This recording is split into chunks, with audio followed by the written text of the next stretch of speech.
నందిని రెడ్డికి హ్మ్. ఇండస్ట్రీలో ఇంతమంది తెలుసు, ఇంతమంది హీరోలు తెలుసు. ఏ హీరో దగ్గరికెళ్ళినా నాకు నందిని రెడ్డి బా తెలుసు. క్లోజు, జాన్ జిగూర్, జబ్బాలు ఇలా మాట్లాడుకుంటారు. ఎందుకు వీళ్ళ దగ్గరికి వెళ్ళదు నందిని రెడ్డి? ఇగో అడ్డొస్తదా?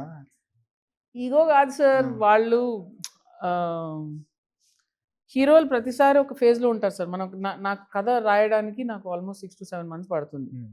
అది రాసేసి నేను తీసుకెళ్ళే లోపు వాళ్ళు చాలామంది చాలా ఫేజెస్‌లో ఉంటారు. హ్మ్. ఆ టైంకి ఏదో ఇది కావాలన్నా, యాక్షన్ కావాలన్నా, ఇది కావాలా, లాస్ట్ హ్మ్. చేసిన హ్మ్. 'కార్తికేయ' ఇలాంటి సినిమా కావాలన్నా, ఏదో ఏదో ఒక ఫేజ్ ఉంటది. హ్మ్. అక్కడ ఎక్కడో అవన్నీ కలవాలి సార్. లేదంటే నేను పని కట్టుకొని ఒక 2 ఇయర్స్ నుంచి నేను హీరోతో సినిమా చేయాలి అని హ్మ్. ఫిక్స్ చేసుకొని ఎళ్ళాలి. హ్మ్. అలా ఎందుకు ఫిక్స్ చేసుకోవాలి? నేను కథ కథ కొత్త కథ చెప్పాలని నా ప్రయత్నం. హ్మ్. కథ హీరో అనుకుంటాను నేను. సో, మేబీ అక్కడే ఒక చిన్న మిస్ మ్యాచ్ అవుతుందనుకుంటా. మేబీ అవి మీరు ఫలానా హీరో కోసం రాయాలి అని అనుకుని ఆర్ అట్‌లీస్ట్ ఒక 3, 4 హీరోస్ మైండ్‌లో పెట్టుకొని వీళ్ళ కోసం ఒక కథ రాయాలి అని అనుకోని రాస్తే అవుతదేమో. హ్మ్. ఇట్స్ అనదర్ అప్రోచ్ అంతే. హ్మ్. అది ట్రై చేయలేదు. అంతే ఈగో ఏమి లేదు సార్. ఈగో ఏముంది సార్? నాకు క తెలిసి 2 ప్రశ్నలకి ఒకే ఆన్సర్ చెప్పేసినట్టున్నారు మీరు.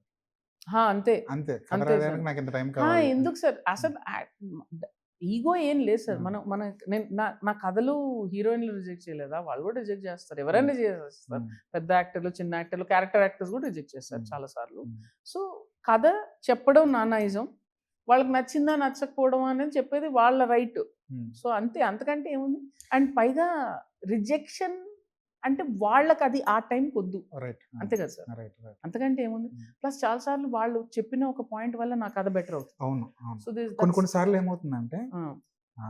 రైటర్స్ దగ్గరున్న హాబిట్ ఏంటంటే, మన మీద చాలా తోపు కథ రాసాం. హ్మ్. అసలు అదిరిపోద్ది. ఏ హీరోయిన్ పడిపోవాల్సిందే ఆ! అని చెప్పి ఒక మైండ్ సెట్‌తో ఎళ్తాం. నాకస్సలు అది లేదు. రెండోదొకటుంటుంది. హ్మ్.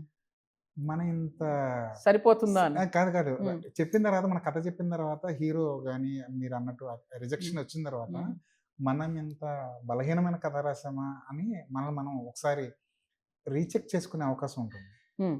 కరెక్ట్. ఈ రెండిట్లో ఏది ఎక్కువ సార్లు జరిగింది మీకు? రెండోదే. రెండోది. ఆ! ఆ! ఆ! ఆ! నేనెళ్ళినప్పుడు తోపు కదా అని అనుకునేది ఉండదు. నాకు చాలా సెల్ఫ్ డౌట్ ఉంటది సార్ హ్మ్. నాకు. హ్మ్. చాలా ఎక్కువ సెల్ఫ్ డౌట్ ఉంది. మధ్య హ్మ్. మధ్యలో లేదు లేదు నువ్వు బానే చేస్తున్నావు, బానే చేస్తున్నావు అని నేను చెప్పుకోవాలి. సో, హ్మ్. చాలా సెల్ఫ్ డౌట్ ఉన్న హ్మ్. పర్సన్ నేను. సో, ఎస్పెషల్లీ హీరో దగ్గరికి వెళ్ళేటప్పుడైతే డెఫినిట్‌గా ఈడికి నచ్చదనే మైండ్ సెట్‌తోనే ఎళ్తాను. నచ్చదు. నచ్చదని నచ్చదు. ఆ! ఏదో నేను నాకున్న దాని ఎక్స్‌పీరియన్స్‌ని బట్టో ఏమో హ్మ్. నచ్చకపోవచ్చు వాళ్ళకనేదే ఉంటది. హ్మ్. ఒక చిన్న ఉందేమో మీరిప్పుడు అడుగుతుంటే అనుకుంటున్నాను నేను. ఆ చిన్న కాన్ఫిడెన్స్ కొడేస్తాం అన్న దాంతోటైతే ఎళ్ళను. But I'm confident about my story right. Always.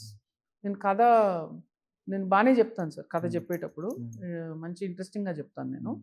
So, ఆ కథ నాకు నచ్చినప్పుడు నేను చాలా బా జెప్తాను.